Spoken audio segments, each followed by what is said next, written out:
গাজায় যুদ্ধ পরবর্তী অন্তর্বর্তী সরকার গঠনের পরিকল্পনা নেতৃত্ব দিতে পারেন টনি ব্লেয়ার। ফিলিস্তিনিদের বাস্তুচ্যুতি সমর্থন করেন না সাবেক ব্রিটিশ প্রধানমন্ত্রী। জাতিসংঘে নেতানিয়াহুর ভাষণের সময় ভেতরে বাইরে প্রতিবাদ, বিভিন্ন দেশের কূটনীতিকদের ওয়াকআউট, বক্তব্য প্রত্যাখ্যান হামাসের। টাইমস স্কোয়ারে হাজারো মানুষের বিক্ষোভ। ইরানের উপর নিষেধাজ্ঞা কাল থেকে কার্যকর, জাতিসংঘ নিরাপত্তা পরিষদে ব্যর্থ চীন ও রাশিয়ার প্রস্তাব, স্থগিতের সায় নেই সংখ্যাগরিষ্ঠ সদস্য দেশের। সহিংস বিক্ষোভের পর থমথমে ভারতের লাদাখ, উস্কানির অভিযোগে গ্রেফতার ওয়াংচুককে নেওয়া হয়েছে যোধপুরে। চলছে জিজ্ঞাসাবাদ, চলছে কারফিউ, বন্ধ ইন্টারনেট।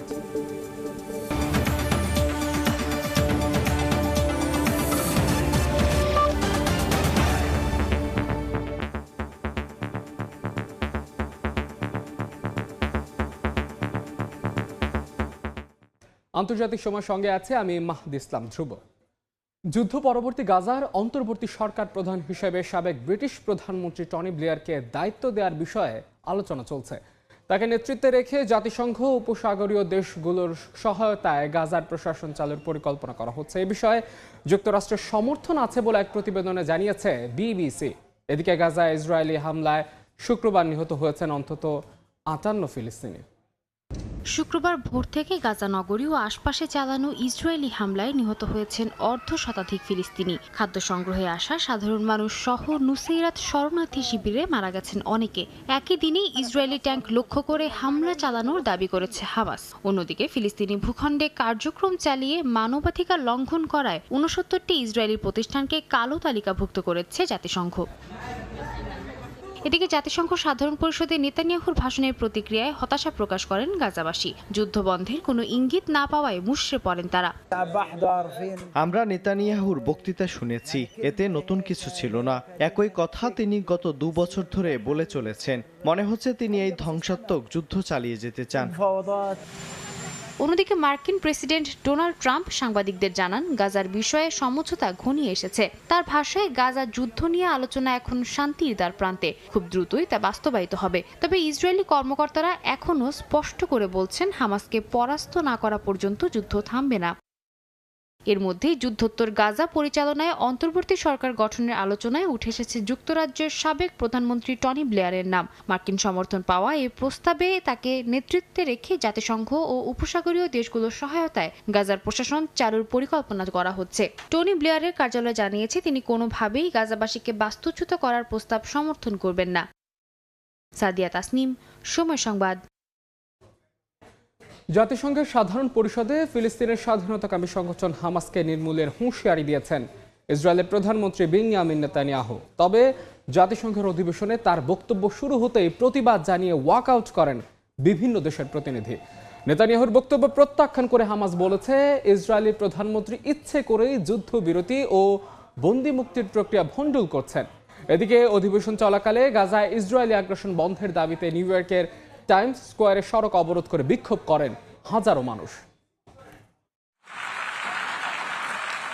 গাজায় দখলদার বাহিনীর আগ্রাসনের মধ্যেই জাতিসংঘ সাধারণ পরিষদের অধিবেশনে ভাষণ দিলেন ইসরায়েলের প্রধানমন্ত্রী বিনিয়ামিন নেতানিয়াহু। নেতানিয়াহুর বক্তৃতা শুরুর আগে অধিবেশন হল থেকে বের হয়ে যান অনেক দেশের প্রতিনিধি। তবে কোনো কিছুর তোয়াক্কা না করেই ভাষণ শুরু করেন নেতানিয়াহু। ভাষণে ফিলিস্তিনের স্বাধীনতাকামী সংগঠন হামাসকে নির্মূলের হুঁশিয়ারি দেন ইসরায়েলি প্রধানমন্ত্রী। হামাস ইসরায়েলের শর্ত মেনে নিলেই গাজা যুদ্ধ বন্ধ হবে বলেও জানান তিনি। গাজায় ইসরায়েলি জিম্মিদের অনাহারে রাখা ও নির্যাতনের অভিযোগ তুলে তাদের মুক্ত করতে হামাসের প্রতি আহ্বান জানান নেতানিয়াহু। ইসরায়েলি প্রধানমন্ত্রীর এই ভাষণ লাউডস্পিকারে সরাসরি প্রচার করা হয় গাজায়। ইসরায়েলি গোয়েন্দাদের বিশেষ ব্যবস্থায় গাজার মানুষের ফোনে পৌঁছে দেয়া হয় নেতানিয়াহুর বার্তা। ভাষণে নেতানিয়াহু আরও বলেন, হামাস নেতা সিনওয়ার, হিজবুল্লাহ নেতা নাসরাল্লাহ সহ ইরানের অনেক শীর্ষ বিজ্ঞানী ও সামরিক নেতাকে নির্মূল করা হয়েছে। একে একে ইসরায়েলের সব শত্রুদের দমন করা হবে বলেও হুঁশিয়ারি দেন তিনি। বক্তব্যে মার্কিন প্রেসিডেন্ট ডোনাল্ড ট্রাম্পের ভূয়সী প্রশংসা করেন তিনি। এ সময় যুক্তরাষ্ট্র, ইসরায়েল সহ কয়েকটি মিত্র দেশের প্রতিনিধিরা করতালি দেন। নেতানিয়াহুর বক্তব্যকে যুদ্ধাপরাধীর ভাষণ আখ্যা দিয়ে প্রত্যাখ্যান করে হামাস জানায়, তার অবস্থানই যুদ্ধবিরতি আলোচনায় প্রধান বাধা।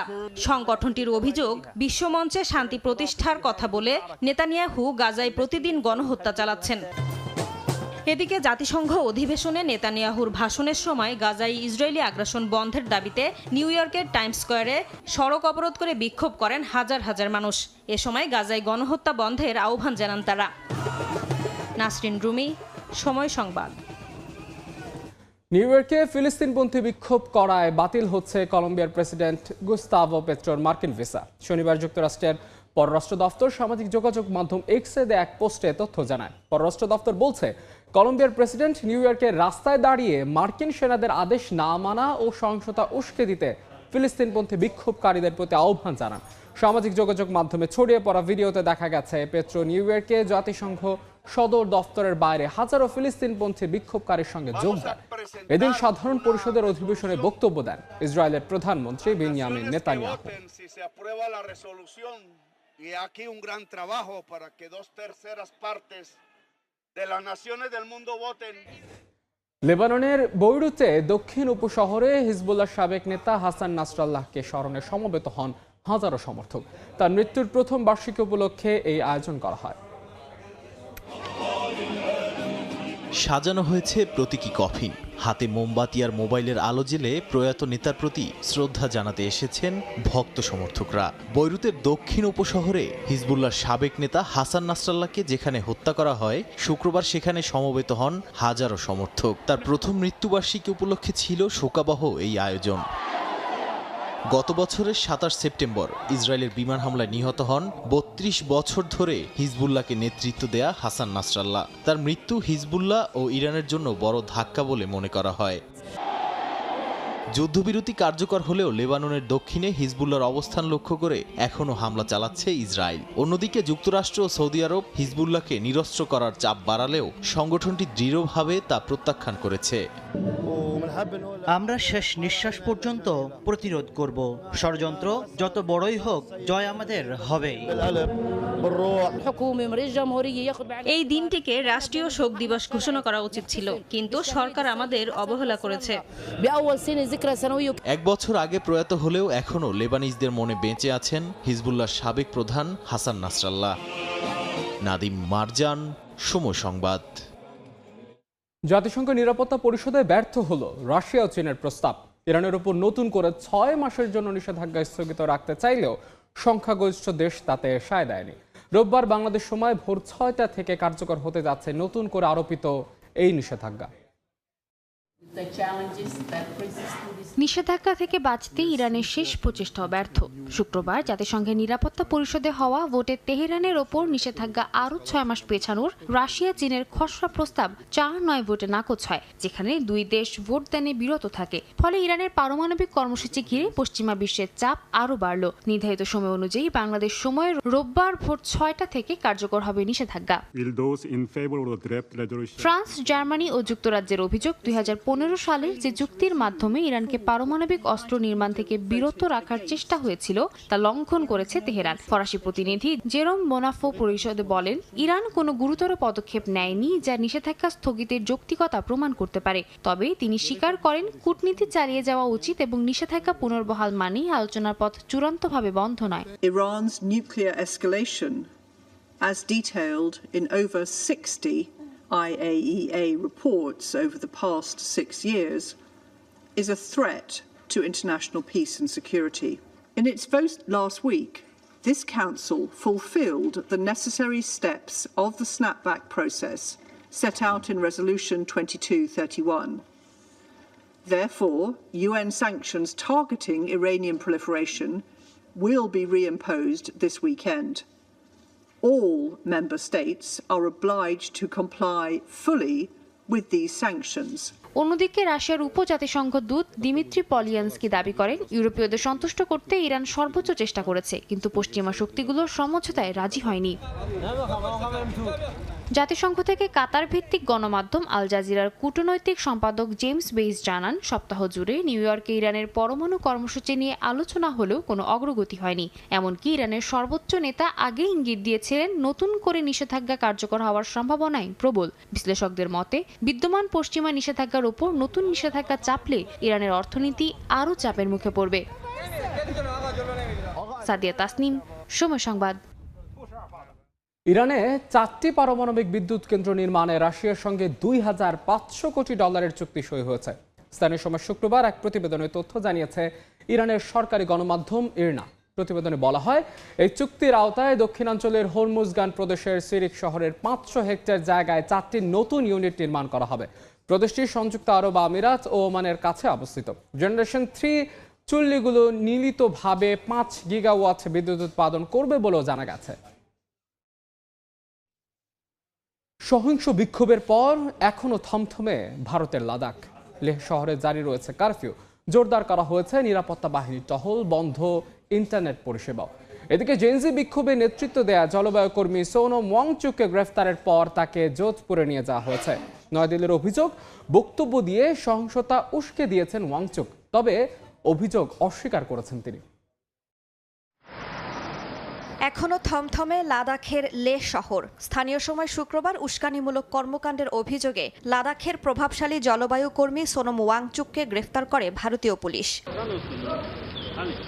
তাকে গ্রেফতারের পর লেহ শহরে নিরাপত্তা আরও জোরদার করা হয়েছে, বাড়ানো হয়েছে টহল। ভারতীয় গণমাধ্যম বলছে, ওয়াংচুককে জাতীয় নিরাপত্তা আইন NS এর আওতায় গ্রেফতার দেখানো হয়েছে। ফলে আইনশৃঙ্খলা রক্ষা বাহিনী চাইলে বিচার ছাড়াই দীর্ঘদিন আটক রাখতে পারবে তাকে। এমনকি তার জামিনেরও সুযোগ নেই বলে জানিয়েছে সংশ্লিষ্টরা। বর্তমানে তাকে যোধপুরে রাখা হয়েছে। নয়াদিল্লির দাবি, লাদাখে জেনজির বিক্ষোভে উস্কানি দিয়েছেন ওয়াংচুক। তবে এই অভিযোগ অস্বীকার করেছেন এই জলবায়ু কর্মী। ওয়াংচুকের পরিবারের দাবি, এই সহিংসতায় তার কোনো হাত নেই, বরং সরকারের অপারগতাই তরুণদের আন্দোলনের দিকে ঠেলে দিয়েছে। সোনামকে যদি এই হিংসাত্মক পদ্ধতিতে জনগণকে সংগঠিত করতে হতো, তাহলে তিনি 5 বছর আগেই তা করতে পারতেন। তাই তার বিরুদ্ধে আনা অভিযোগ আমরা বিশ্বাস করি না। বিক্ষোভ হয়েছে কারণ তরুণরা প্রশাসনের কর্মকাণ্ডে লেগে গেছে। এর আগের দিন ওয়াংচুকের এনজিওর বিদেশি অনুদান গ্রহণের অনুমতি বাতিল করে কেন্দ্রীয় স্বরাষ্ট্র মন্ত্রণালয়, যদিও কোনো ধরনের বিদেশি অনুদান গ্রহণ করেননি বলে দাবি তার। এদিকে ওয়াংচুককে গ্রেফতারের পর লেহ শহরে এখনো বন্ধ ইন্টারনেট সেবা, বাজারে দোকানপাট বন্ধ রয়েছে, রাস্তাঘাট প্রায় ফাঁকা। আন্দোলনকারীরা জানান, সহিংসতা ঘটেছে নয়াদিল্লির প্রতি দীর্ঘদিনের হতাশা ও ক্ষোভ থেকেই সহিংসতা ঘটেছে বলে জানান আন্দোলনকারীরা। রাইসা জান্নাত, সময় সংবাদ। অভিবাসী দমন অভিযানে আবারও যুক্তরাষ্ট্র জুড়ে উত্তেজনা ছড়িয়েছে। শিকাগো শহরে বিক্ষোভে নামেন শত শত মানুষ। আইওয়া ও বোস্টন শহরে চলে ধরপাকড়। পুরো দেশ জুড়ে একের পর এক ঘটনায় ক্ষুব্ধ সাধারণ মানুষ। স্থানীয় সময় শুক্রবার শিকাগোর ব্রডভিউ আইস প্রসেসিং সেন্টারের সামনে শত শত বিক্ষোভকারী জড়ো হয়ে বিক্ষোভ করেন। ভেতরে ছিল ভারী অস্ত্রধারী immigration and custom enforcement ICE এজেন্টরা। পরিস্থিতি উত্তপ্ত হলে টিয়ার শেল, সাউন্ড গ্রেনেড আর পেপার বল নিক্ষেপ করে অবস্থা নিয়ন্ত্রণের চেষ্টা করে কর্তৃপক্ষ। এমন অবস্থার মধ্যেই সামনে আসে আরো বিতর্কিত ঘটনা। লস অ্যাঞ্জেলেসের ৭৯ বছর বয়সী এক ব্যক্তি ফেডারেল অভিবাসন কর্মকর্তাদের বিরুদ্ধে $50 মিলিয়ন মামলা করেছেন। অভিযোগ, সেপ্টেম্বরের 9 তারিখে তার কার ওয়াশে অভিযান চালাতে গিয়ে মুখোশধারী আইস এজেন্টরা তাকে মাটিতে ফেলে আহত করে। এজেন্টরা তাকে ধাক্কা দিয়ে ফেলে দেয়। এতে তার পাঁজর ও কনুই ভাঙার পাশাপাশি মস্তিষ্কে আঘাত পান বলে জানা গেছে। একই দিন আইওয়ার ডেস মইন্স শহরের স্কুল সুপারিনটেন্ডেন্ট ইয়ান রবার্টসকে গ্রেপ্তার করে আইস। মার্কিন স্বরাষ্ট্র দপ্তর জানায়, 1999 সালে শিক্ষার্থী ভিসায় আসা রবার্টসের বিরুদ্ধে আগে থেকেই বহিষ্কারাদেশ ছিল। গ্রেপ্তারের সময় তার কাছে নগদ অর্থ, অস্ত্র ও চাকু পাওয়া গেছে বলেও দাবি করে কর্তৃপক্ষ। তবে স্থানীয় স্কুল বোর্ড বলছে, শিক্ষার্থীদের নিরাপত্তা ও শিক্ষা তাদের প্রধান অগ্রাধিকার। বোস্টনের নিকটবর্তী চেলসিতে এক অভিবাসন অভিযানে সৃষ্টি হয় আরও বিতর্কের। প্রত্যক্ষদর্শীদের অভিযোগ, স্থায়ী বাসিন্দার মর্যাদাধারী এক গুয়েতেমালার নারীকে আইস কর্মকর্তারা ট্রাক থেকে টেনে নামিয়ে মাটিতে ধাক্কা দেন। এতে তার পুরনো পিঠের ব্যথা বেড়ে গিয়ে হাসপাতালে ভর্তি করতে হয়েছে। নাদিম মারজান, সময় সংবাদ। এদিকে অভিবাসীদের ডিজিটাল পরিচয়পত্র দেওয়ার ঘোষণাকে কেন্দ্র করে উত্তপ্ত ব্রিটিশ রাজনীতিও। অবৈধ অভিবাসী নিয়ন্ত্রণে ব্রিটিশ সরকারের এই পরিকল্পনা ঘোষণার পর শুরু হয়েছে তুমুল বিতর্ক। এতে নাগরিক অধিকার খর্ব হবে বলে মনে করছেন অনেকেই। এরই মধ্যে সিদ্ধান্তের বিরুদ্ধে পিটিশনে স্বাক্ষর করেন 5,75,000 মানুষ। তবে অন্য এক জরিপে ডিজিটাল আইডি কার্ডের পক্ষে মত দিয়েছেন অনেকেই। অভিবাসন নিয়ন্ত্রণে চাপের মুখে চাকরির ক্ষেত্রে ডিজিটাল পরিচয়পত্র বাধ্যতামূলক করার পরিকল্পনা করছে যুক্তরাজ্যের প্রধানমন্ত্রী কিয়ার স্টারমার। স্থানীয় সময় শুক্রবার লন্ডনে অনুষ্ঠিত মধ্য বামপন্থী রাজনীতিবিদদের আন্তর্জাতিক বৈঠকে এ ঘোষণা দেন তিনি। এর মাধ্যমে অবৈধভাবে থাকা ব্যক্তিরা আর কাজের সুযোগ পাবেন না। ডিজিটাল পরিচয়পত্রে নাগরিক ও বাসিন্দাদের নাম, জন্ম তারিখ, ছবি, জাতীয়তা ও বসবাসের তথ্য থাকবে, যা মোবাইলে সংরক্ষিত থাকবে। সাধারণ চলাফেরায় দেখানোর প্রয়োজন না হলেও চাকরিতে যোগ দেওয়ার সময় পরিচয়পত্র বাধ্যতামূলক ব্যবহার করতে হবে। এই পরিচয়পত্রের মাধ্যমে ড্রাইভিং লাইসেন্স, শিশু ভাতা, কর রেকর্ড সহ নানা সেবা আরও সহজে পাওয়া যাবে বলে দাবি করেছে ব্রিটিশ সরকার। স্টারমার প্রশাসন জানায় এই পরিকল্পনা অবৈধ অভিবাসী কমাতে সহায়তা করবে। যারা বেআইনিভাবে কাজ করছে তাদের পরিস্থিতি আরও কঠিন হবে, যে কারণে দেশটির সীমান্ত আরও নিরাপদ থাকবে বলেও জানিয়েছেন প্রধানমন্ত্রী কিয়ার স্টারমার। যুক্তরাজ্যে কাজ করার অধিকারের প্রমাণ হিসেবে ডিজিটাল পরিচয়পত্র বর্তমান পার্লামেন্টের মেয়াদ শেষ হওয়ার আগে বাধ্যতামূলক করা হবে, যা 2029 সালের মধ্যে কার্যকর হওয়ার কথা। সরকারের এ পরিকল্পনা ঘোষণার পর ব্রিটিশ রাজনীতিতে শুরু হয়েছে ব্যাপক সমালোচনা। বাধ্যতামূলক ডিজিটাল পরিচয়পত্রের কারণে দৈনন্দিন কাজের জন্য নিজের ব্যক্তিগত তথ্য দিতে বাধ্য করার সঙ্গে নাগরিক অধিকারও খর্ব হবে বলে মনে করছেন অনেকে। এমনকি ডিজিটাল আইডি চালুর বিপক্ষে একটি পিটিশনে 5,75,000-এর বেশি স্বাক্ষর জমা পড়েছে। তবে সাম্প্রতিক এক জরিপে দেশটির বেশিরভাগ মানুষের সরকারের এই পদক্ষেপকে সমর্থন করতে দেখা গেছে। ব্রিটেনে এর আগেও লেবার পার্টি জাতীয় পরিচয়পত্র চালুর চেষ্টা করেছিল, কিন্তু ব্যাপক বিরোধিতার কারণে তা বাতিল হয়ে যায়। নাসরিন রুমি, সময় সংবাদ। ভূমধ্যসাগরে অভিবাসন প্রত্যাশীদের উদ্ধারকারী জাহাজ সি ওয়াচের উপর আবারও গুলি বর্ষণ করা হয়েছে, তবে কেউ হতাহত হয়নি। ইতালি ও ইউরোপীয় ইউনিয়নের হস্তক্ষেপ কামনা করেছে জাহাজ কর্তৃপক্ষ। স্থানীয় সময় শুক্রবার রাতে আন্তর্জাতিক জলসীমায় লিবিয়ান কোস্টগার্ড উদ্ধারকারী জাহাজের উপর গুলি চালায়। জাহাজটি উদ্ধার অভিযান চালাতে ব্যস্ত থাকায় লিবীয়দের নির্দেশ অমান্য করলে তারা কাছাকাছি এসে গুলি চালায়। সি ওয়াচের ক্রু ঘটনাস্থলের একটি অডিও রেকর্ড প্রকাশ করেছে, যেখানে লিবীয়দের হুমকির শব্দ শোনা যায়। ঘটনার পর সি ওয়াচ ইতালীয় কর্তৃপক্ষ এবং পুলিশকে অবহিত করে। জাহাজ কর্তৃপক্ষ জানায়, পুনরায় এমন ঘটনা এড়াতে আন্তর্জাতিক হস্তক্ষেপ এবং নিরাপত্তা নিশ্চয়তা জরুরি।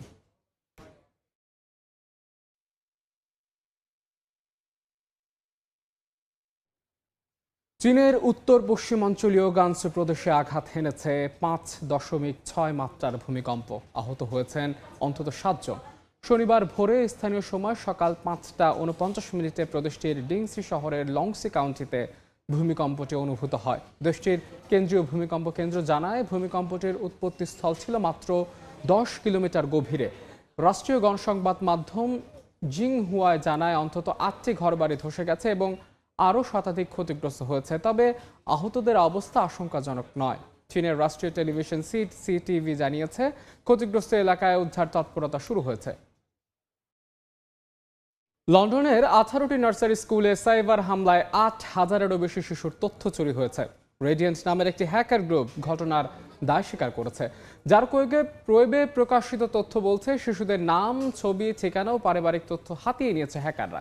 প্রমাণ হিসেবে 10 শিশুর তথ্য প্রকাশ করা হয়েছে। পরবর্তী ধাপে আরও 30 শিশু ও 100 স্টাফের তথ্য ফাঁস করবে বলে হুমকি দিয়েছে গ্রুপটি। যুক্তরাজ্য ভিত্তিক নার্সারি স্কুল নেটওয়ার্ক কিডো ইন্টারন্যাশনালের কর্তৃপক্ষ এই বিষয়ে এখনও আনুষ্ঠানিক প্রতিক্রিয়া জানায়নি। বাকি শিশু স্টাফদের তথ্য প্রকাশ না করতে কিডোর কাছে অর্থ দাবি হ্যাকাররা। নিজেদের রাশিয়ার নাগরিক বলেও এ দাবির পক্ষে কোনো প্রমাণ দেয়নি গ্রুপটি। যুক্তরাষ্ট্রের নারী নিপীড়নকারী জেফ্রি এপস্টেইনের নতুন নথিতে এবার বিশ্বের শীর্ষ ধনকুবের ইলন মাস্কের নাম এসেছে। একই সঙ্গে নতুন করে আবারও এসেছে যুক্তরাজ্যের রাজ পরিবারের সদস্য প্রিন্স অ্যান্ড্রুর নাম।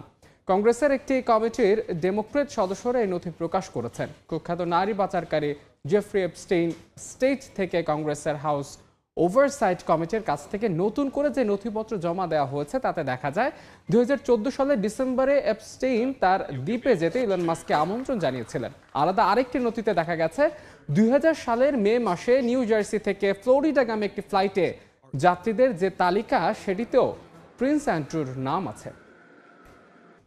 মহাষষ্ঠী এগিয়ে আসার সঙ্গে সঙ্গে ভারতের কলকাতায় বিভিন্ন মণ্ডপে বাড়ছে দর্শনার্থীর ভিড়। চারদিকে উৎসবের আবহ। মণ্ডপ শৈলীর মধ্যে কেউ কেউ তুলে ধরছেন সামাজিক বার্তা, আবার অনেকে সাবেকি প্রতিমা দেখে খুশি মনে বাড়ি ফিরছেন। এদিকে দেবী দুর্গার বোধনের আগে প্যান্ডেল উদ্বোধনের প্রতিবারের মতো এবারও টক্কর দিচ্ছে ভারতের প্রধান দুই রাজনৈতিক দল বিজেপি ও তৃণমূল। সুব্রত আচার্য রিপোর্টে বিস্তারিত ছবি তুলেছেন বিশ্বজিৎ দাস। উত্তর কলকাতার সন্তোষ মিত্র স্কোয়ারের এবারের থিম অপারেশন সিঁদুর। এই থিম দেখতে এতটাই ভিড় জমছে যে তা সামলাতে হিমশিম খাচ্ছে কলকাতা পুলিশ। শুক্রবার দুপুরে পূজার প্যান্ডেল উদ্বোধন করেন কেন্দ্রীয় স্বরাষ্ট্রমন্ত্রী অমিত শাহ। সঙ্গে ছিলেন আয়োজক সজল ঘোষ ও রাজ্য বিজেপির শীর্ষ নেতারা। অন্যদিকে দক্ষিণ কলকাতার সুরুচি সংঘের পূজার উদ্বোধন করেন রাজ্যের মুখ্যমন্ত্রী ও তৃণমূল নেত্রী মমতা বন্দ্যোপাধ্যায়। প্রধান দুই রাজনৈতিক শিবির পূজা উদ্বোধন মঞ্চেও নিজেদের রাজনৈতিক বার্তা তুলে ধরতে ভোলেননি। আমি মায়ের কাছে প্রার্থনা করে এসেছি এই নির্বাচনের পরে যেন বাংলায় এমন কোন সরকার আসে যে সত্যিকারের সোনার বাংলা গড়তে পারবে। যারা মৃত্যুকে নিয়ে রাজনীতি করে না তাদের বলুন চ্যারিটি বিগিনস এট হোম। আগে নিজের আয়নায় নিজেদের মুখ দেখো, তারপরে অন্যকে বলো বাংলা মানুষের পাশে ছিল, আছে, থাকবে। তোমরা আমাদের জলে ভাসাও আর আমরা জল তড়াই। তবে চতুর্থীর বিকেলে আসল আকর্ষণ ছিলেন সাধারণ দর্শনার্থীরাই। লম্বা লাইনে দাঁড়িয়ে পছন্দের মণ্ডপে দেবী দর্শন করেন তারা। ছোটবেলা থেকে এখানে আসি, প্রথমে মা বাবার সাথে আসি, তারপর কলেজ সামনে থেকে আসার সময় তখন আসতাম। তো এটা এক ধরনের ট্রেডিশন হয়ে গেছে। এত বড় ঠাকুর এখানে, তারপরে মেন নর্থ কলকাতা ঠাকুরের মধ্যে একটা এটাও পড়ে। এখন যে পুজোটা হচ্ছে এই পুজোটা অপশন সিঁদুর সত্যি করা দরকার। কলকাতা শহর দুর্গাপূজার জন্য এরই মধ্যে ইউনেস্কোর মানবতার অমূল্য সাংস্কৃতিক ঐতিহ্যের তালিকায় অন্তর্ভুক্ত হয়েছে। এরপর থেকেই প্রতি বছর শহরের পূজা আয়োজন আরও বৈচিত্র্যময় হয়ে উঠছে। সুব্রত আচার্য, সময় সংবাদ, কলকাতা। জাপানের রাজধানী টোকিওতে চলছে বিশ্বের অন্যতম বড় গেমিং প্রদর্শনী টোকিও গেম শো 2025। এতে অংশ নিয়েছে 47টি দেশের 1100-টির বেশি কোম্পানি। প্রদর্শন করছে নতুন নতুন ভিডিও গেম এবং আনুষঙ্গিক অনেক পণ্য। কসপ্লে গেমিং কোম্পানির ক্যাম্পেইন আর ভবিষ্যতের গেম ট্রেন্ডের এই মিলন মেলা শেষ হবে 28 সেপ্টেম্বর। জাপান থেকে শাকিল মাহমুদের রিপোর্ট।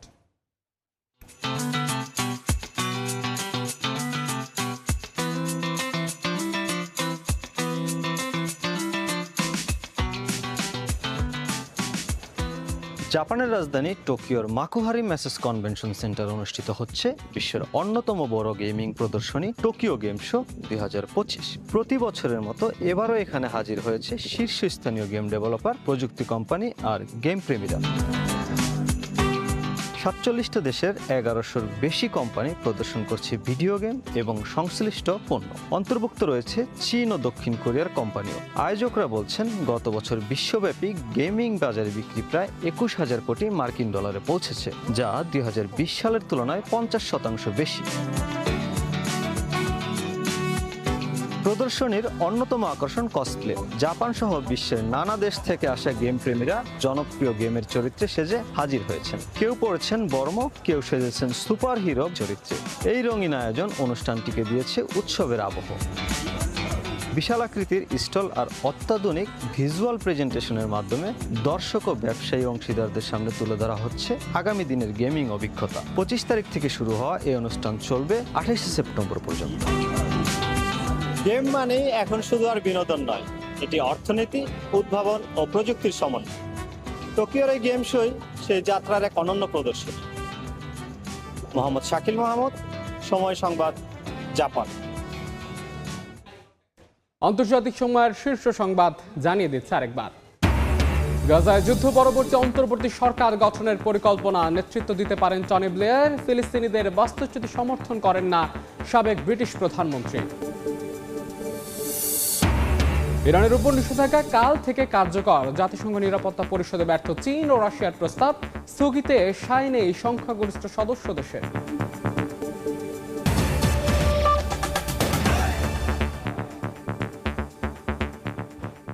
এই ছিল আন্তর্জাতিক সময়। সঙ্গে থাকুন সময়।